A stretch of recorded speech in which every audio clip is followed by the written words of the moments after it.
అండమాన్ నికోబార్ ఐలాండ్ని లో మనం అక్కడ పోర్ట్ పెట్టడం, అట్లాగే మన సైనిక వ్యవస్థని పెట్టడం, అక్కడ సోలార్ సిస్టమ్స్ని పెట్టడం, ఇదంతా ప్రిపేర్ చేస్తుంటే ఆపుతున్నది ఎవరు? కాంగ్రెస్ పార్టీ. ఎందుకు? చైనాతో ఎంఓయూ కుదుర్చుకున్నది కాబట్టి. చైనాతో ఎంఓయూకి అండమాన్ నికోబార్ ఐలాండ్కి సంబంధం ఏంటి? అండమాన్ నికోబార్ ఐలాండ్లో వీళ్ళు ఏం చెప్తున్నారు? పర్యావరణం కారణంగా. ఆ లెక్కనైతే ఈశాన్య రాష్ట్రాల పర్యావరణం, లేకపోతే మనందరికి పర్యావరణం ఉండదా? ఢిల్లీలో పర్యావరణం ఉండదా? మరి అక్కడెక్కడా లేదు, ఇక్కడ ఎందుకు తెస్తున్నారు అంటే బేసిక్గా ఏంటంటే చైనాకి ఓ పెద్ద సమస్య ఉంది.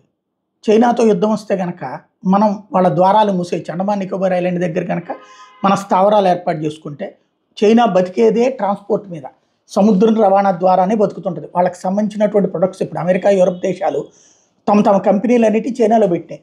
అక్కడ చైనాలో తయారైనటువంటి ఉత్పత్తులు త్రూ సముద్రం ద్వారానే రవాణా చేస్తారు.